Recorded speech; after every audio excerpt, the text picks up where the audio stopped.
Cuba korang tengok gambar ni. Tak ada apa kan? Nampak macam satu keluarga yang besar sedang seronok bercuti di Disneyland. Nampak macam normal je. Tetapi di sebalik gambar ni tersimpan satu rahsia yang betul-betul menjijikkan. Kisah yang disulami dengan penderaan secara mental dan fizikal selama hampir 30 tahun guys. Dan semua ni berlaku ke atas kesemua 13 anak-anak mereka. So apa yang berlaku sebenarnya? Kenapa benda ni berlaku dalam tempoh yang sangat lama tanpa pengetahuan umum? Dan mungkin kalau tak kerana salah seorang daripada anak mereka keluar dan meminta bantuan, ada kemungkinan tak ada siapa pun yang tahu nasib diorang adik-beradik. Pada viewers Abang Boy yang dah lama, korang pun tahu yang kes-kes yang Abang Boy cuba untuk kupas adalah di antara yang rare dan ada kalanya tak masuk akal.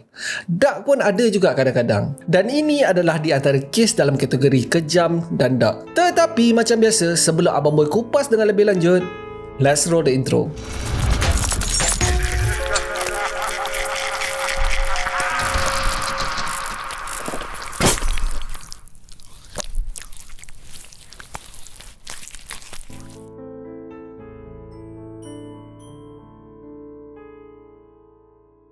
Assalamualaikum, nama aku Abang Boy dan welcome to channel Abang Boy TV di mana Abang Boy akan mengupas kes-kes true crime, kisah misteri, seram dan pelik yang terjadi di serata dunia.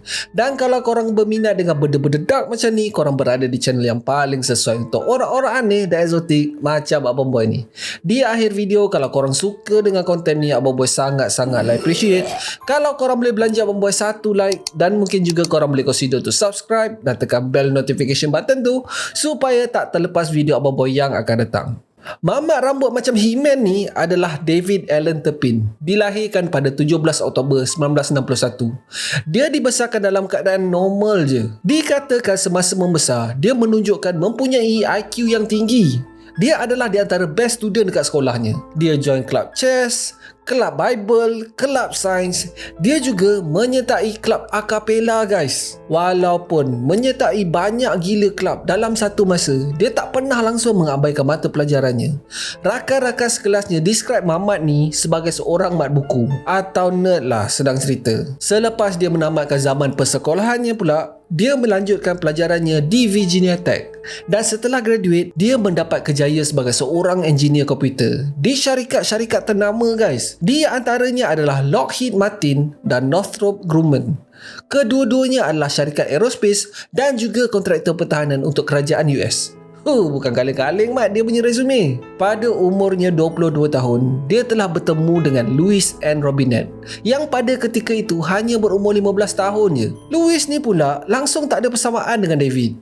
Dia dilahirkan dalam keluarga yang kelang kabut gila. Ayahnya adalah seorang penceramah di gereja dan boleh dikatakan orang yang kuat agama. Akan tetapi, Louis dibesarkan dalam keadaan yang terbiar dan sentiasa didera oleh ibu bapanya.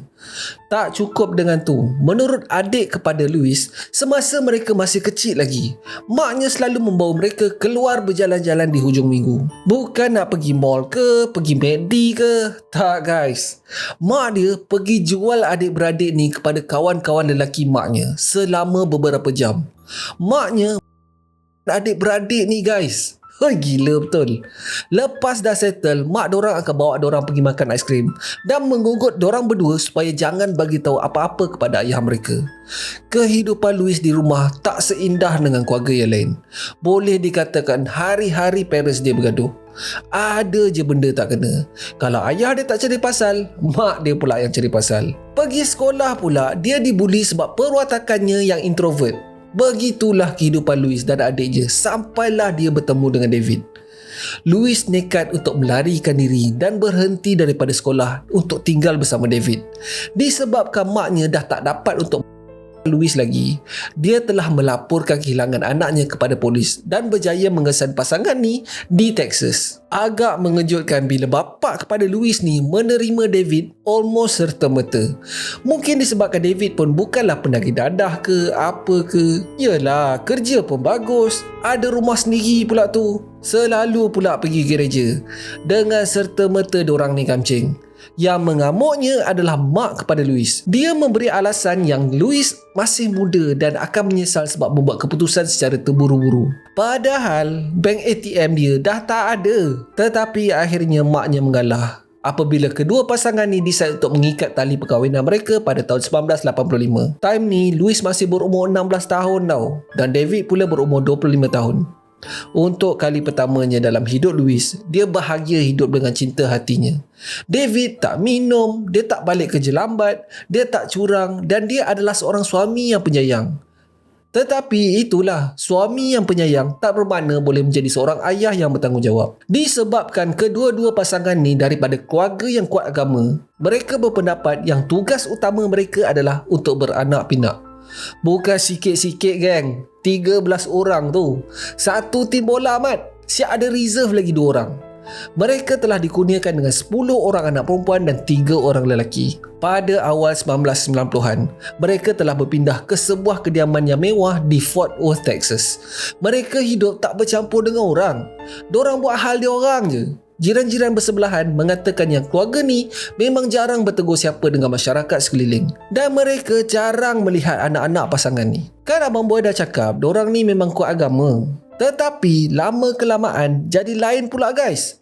Cara hidup dorang memang bertukar terus. Mereka mula mengamalkan cara hidup swingers. Pada siapa yang tak tahu, swingers ni lebih kurang macam bertukar-tukar pasangan lah. Lelaki main dengan bini orang ni, lelaki orang ni main dengan bini orang ni pula. Lebih kurang lah Kau faham lah sendiri. Tak tahulah sama ada ke semua 13 anak diorang tu adalah anak daripada David. But walaupun diorang hidup macam tu, diorang tak pernah ada masalah dengan penduduk sekeliling. Pada tahun 1999, keluarga ni sekali lagi berpindah ke bandar berdekatan di Rio Vista. Di sinilah kedua-dua ibu bapa ni mengasingkan diri mereka daripada anak-anak diorang. Sebelum ni, diorang just abaikan je. Tetapi lepas pindah kat rumah baru ni, anak-anak diorang ditempatkan di dalam trailer di laman belakang rumah.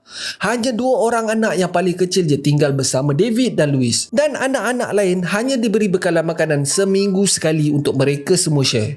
Selalunya memang tak cukup lah. Kalau bekalan makanan diorang habis dan mereka kelaparan sangat, mereka akan mengetuk sliding door dan menunggu untuk Louis datang memberikan mereka sedikit makanan.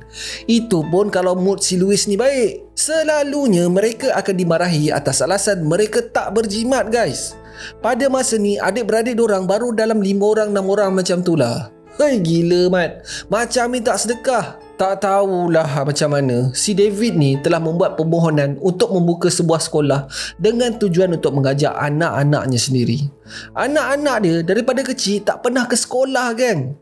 Memang duduk kat dalam rumah je. So pembukaan sekolah dan mengajar anak-anaknya sendiri mungkin dapat mengaburi mata pihak kebajikan kanak-kanak daripada masuk campur dalam urusan keluarga mereka. Dalam kejaya pula, si David ni memang padu yang amat.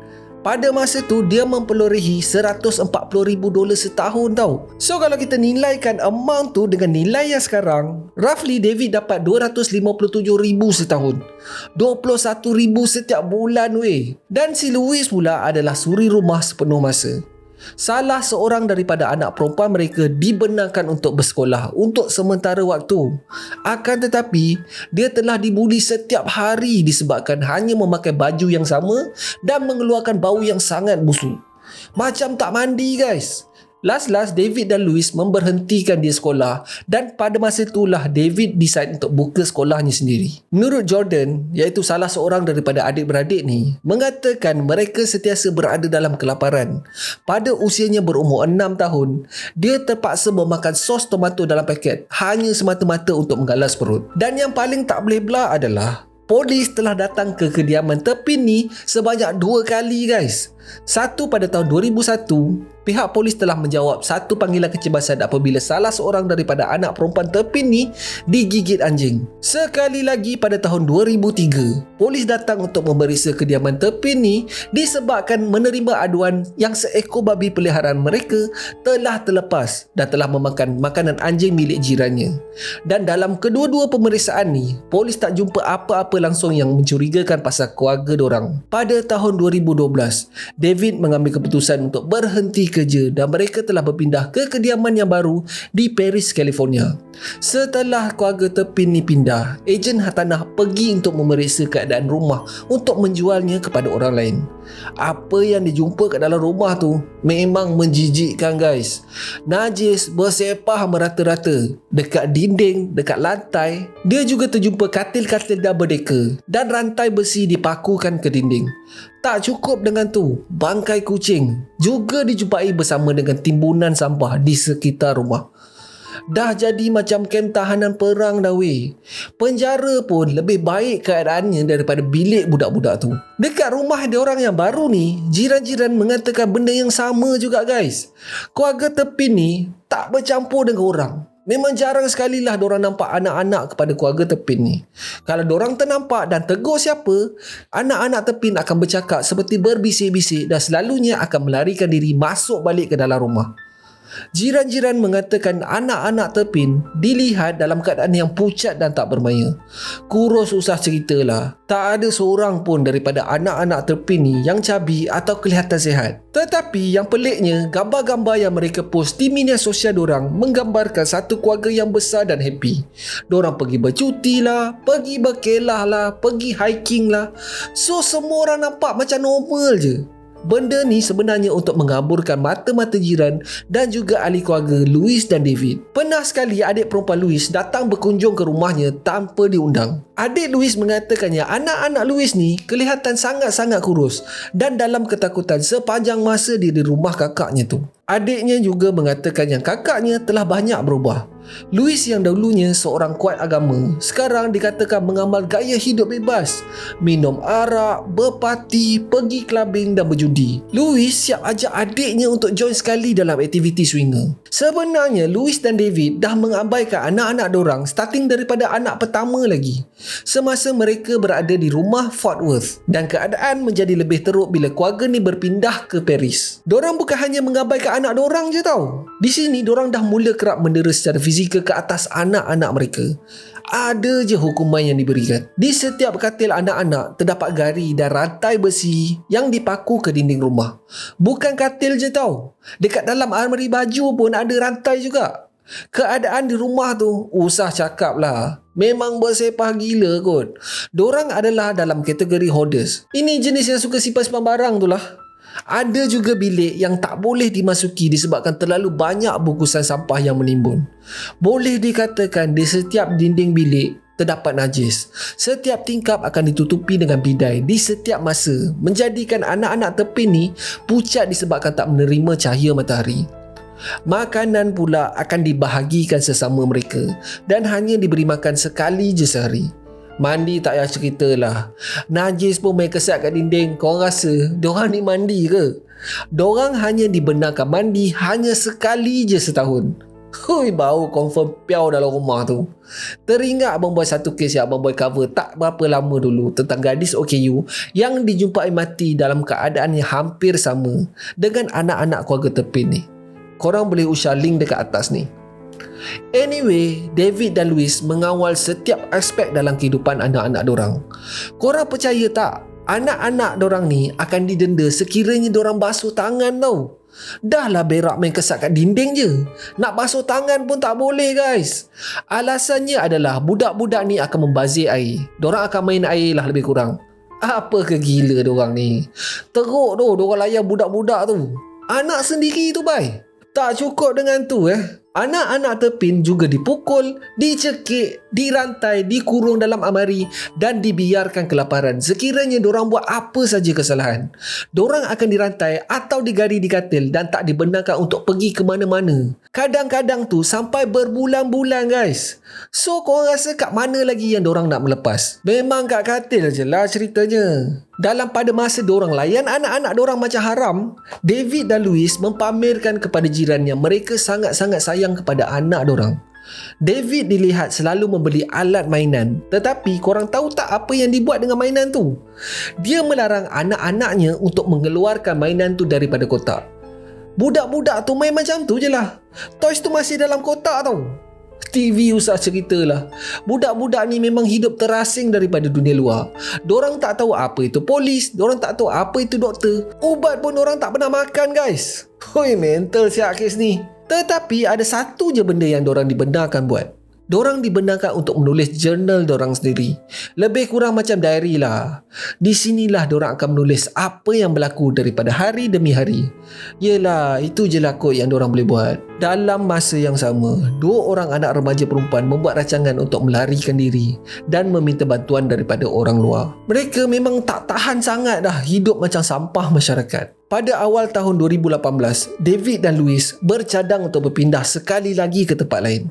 Kali ni ke Oklahoma. Inilah masanya untuk kedua-dua anak gadis ni bertindak. Macam Abang Boy cakap tadi, setiap kali dorang ni pindah ke rumah lain, keadaan anak-anak Terpin ni menjadi lebih teruk daripada rumah sebelumnya. So ini adalah satu-satunya peluang dorang untuk dorang hidup bebas. Kedua-dua adik-beradik ni telah mengumpil tingkap bilik mereka dan berjaya meloloskan diri. Akan tetapi yang paling kecil, yang pada masa tu berumur 13 tahun, tiba-tiba rasa cuak dan berpatah balik masuk ke dalam rumah. Hanya Jordan Terpin je yang berumur 17 tahun meneruskan rancangan mereka dan tak mengaku kalah. Sebelum keluar, Jordan telah mencuri sebiji telefon bimbit dan Jordan cuba untuk telefon 911. Telefon tu sebenarnya dah tak ada line dah, tetapi kita sebenarnya masih boleh menelefon talian kecemasan. This is 911. Do you have an emergency? I just ran away from home. Do you know what street you're on? No. I just ran away from home because I was in a family of 15. Okay? Can you hear me? And we have abusing parents. Did you hear that? Okay, how did they abuse you? Okay. They hit us, they like to throw us across the room. They pull our hair, they yank out our hair. I have my 2 little sisters right now are chained up. Okay, how old are you? I'm 17. What's your name? Jordan Terpin. Okay, I'm going to connect you to the service department so that they can help What? you. One moment, don't hang up. I won't. Satu kereta peronda telah dihantar dan Jordan terus menunjukkan gambar bagaimana keadaan adik-adiknya dirantai dekat dalam rumah puaka tu. Memang terkejut polis weh. Dorang ingatkan kes ni kes penderaan biasa tau. Apa yang dorang nampak di depan mata dorang pada waktu tu memang luar biasa guys. What's going on? Okay. I just ran away from home Okay. and I live in a family of 15. Okay. My 2 little sisters right now are chained up. They're chained up? Yes, Where are they chained up at? on their bed. Now, mother didn't chain them up just to be mean. Okay. They're chained up because they stole mother's food. Uh-huh. But I'm sorry if I talk too much. Okay. I've never talked to anybody out there, so I've never been alone with a person, so this is very hard for me to talk. Okay. Do your parents know you left your house? No, they don't. Do you take any medication? What's medication? Medication? Yeah, what's medication? Do you take pills? Do you take pills?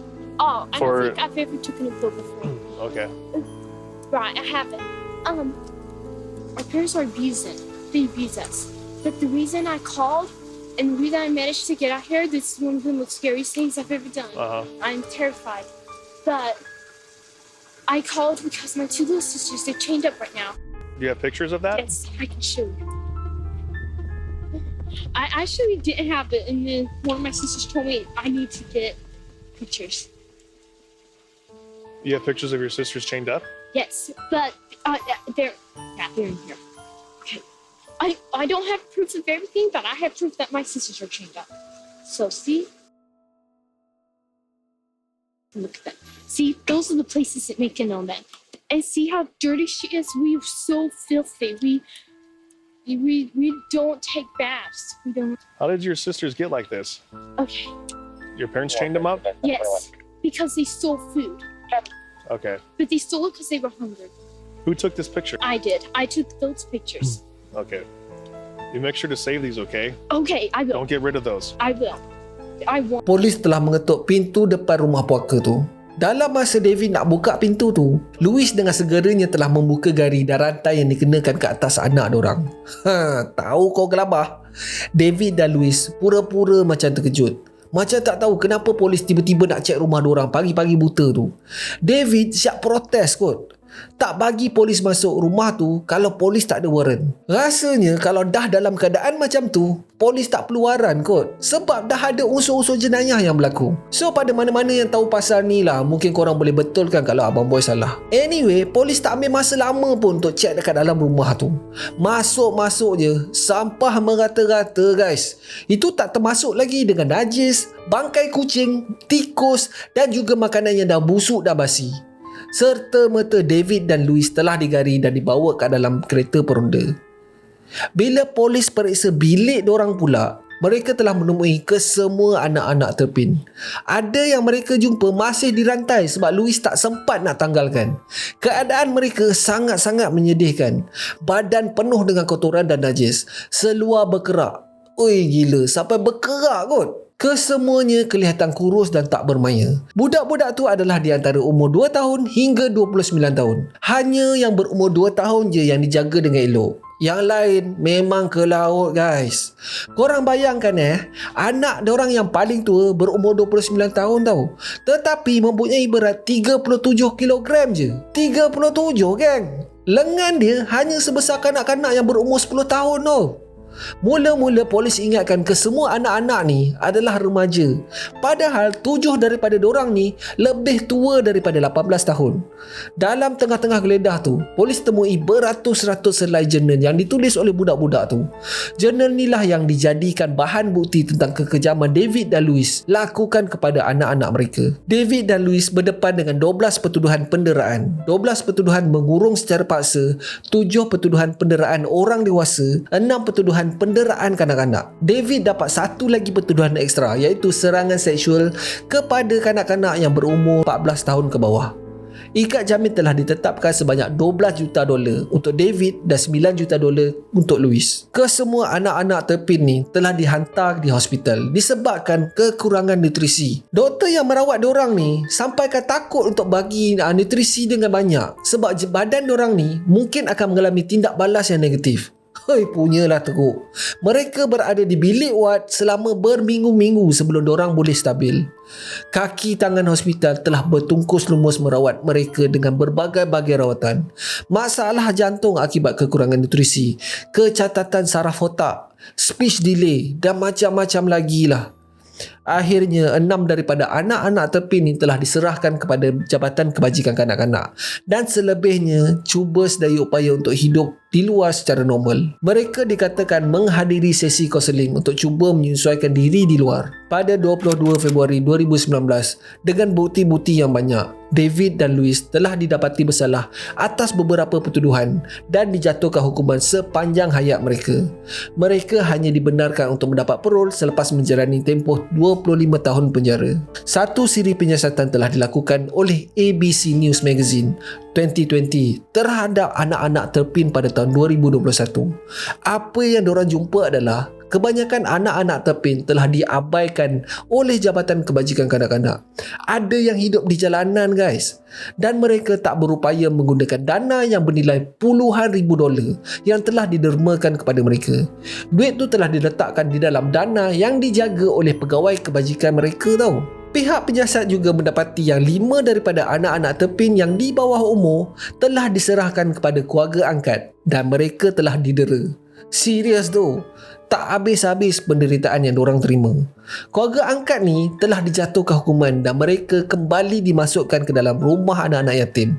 Satu syarikat guaman telah dilantik untuk membela nasib 13 orang adik-beradik ni. 2 surat saman telah dikeluarkan ke atas Jabatan Kebajikan Kanak-kanak, Jabatan Pengambilan Anak Angkat dan beberapa lagi penama. Kes ni masih dalam siasatan dan menunggu tarikh untuk dibicarakan. So that's it for today guys. Terima kasih sebab tengok video Abang Boy ni sampai habis.